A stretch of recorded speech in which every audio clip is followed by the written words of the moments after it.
25 जून निर्जला एकादशी पर चुपचाप इन 3 वृक्षों को छूकर आ जाना। छप्पर फाड़ कर होगी धन वर्षा, कंगाल भी बनेगा धनवान। इतनी धन दौलत आएगी कि संभाल नहीं पाओगे, जन्मों जन्मांतर की गरीबी तत्काल हो जाएगी। महाराज, 25 जून 2026 को निर्जला एकादशी का अत्यंत पावन और दुर्लभ अवसर आ रहा है। मेरी बात ध्यान से सुनिए। इस दिन कुछ विशेष देव वृक्षों का श्रद्धा पूर्वक स्पर्श करना अत्यंत शुभ माना गया है।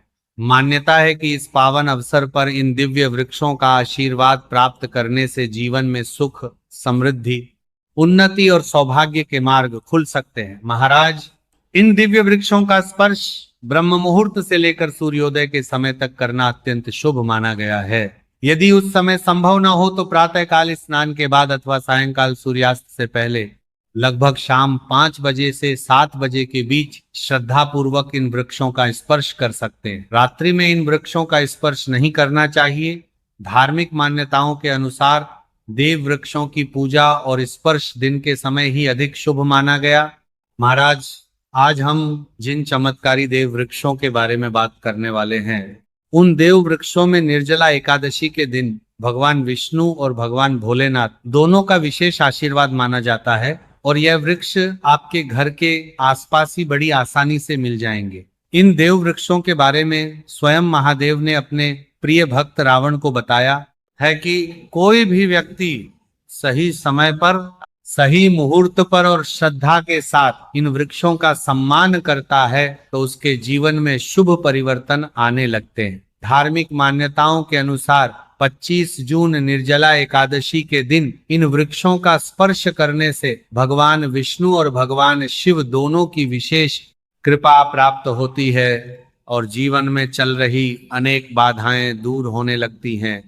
भाग्य प्रबल होता है, कार्यों में सफलता मिलने लगती है और घर परिवार में सुख शांति का वातावरण बनता है। इस बार 25 जून निर्जला एकादशी का पावन व्रत अत्यंत शुभ संयोग में आ रहा है, इसलिए इसका महत्व और भी अधिक बढ़ गया है। जिन वृक्षों के बारे में हम आपको बताने वाले हैं, यदि आप उन्हें हमारे बताए अनुसार श्रद्धा और विश्वास के साथ स्पर्श कर लेते हैं तो धार्मिक मान्यताओं के अनुसार आपके जीवन में सकारात्मक ऊर्जा का संचार हो सकता है और शुभ फल प्राप्त हो सकते हैं। महाराज, हमारे हिंदू धर्म में देवी माता रानी के अनेक स्वरूप कहे गए हैं, जिनमें वृक्षों को भी देवी स्वरूप माना गया है। आज हम आपको ऐसे वृक्षों के बारे में बताएंगे जिनको 25 जून निर्जला एकादशी के दिन छूना बेहद शुभकारी बताया गया है।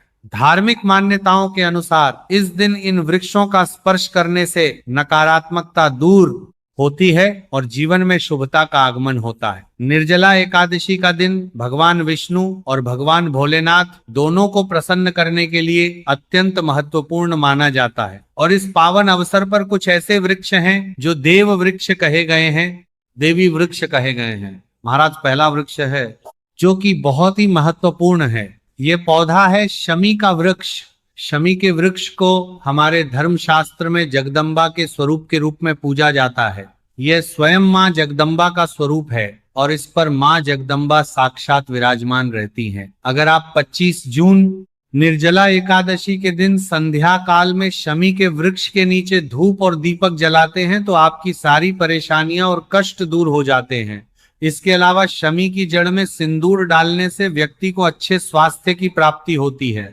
जो लोग लंबे समय से बीमार हैं उनके लिए यह एक बहुत अच्छा उपाय है। यदि आपके घर में कोई सदस्य लंबे समय से बीमार पड़ा है तो आप उस व्यक्ति के शरीर से 7 बार सिंदूर उतारकर शमी की जड़ में डाल सकते हैं। इससे उनके रोग जल्दी ठीक हो जाएंगे। इसके अलावा यदि आप बीमारी से बचना चाहते हैं और निरोग रहना चाहते हैं तो शमी की जड़ में सिंदूर डालने से ये आपका रोग नाश कर सकता है। आपको 25 जून निर्जला एकादशी के दिन शमी के वृक्ष को छूकर अपनी मनोकामना बोलनी है।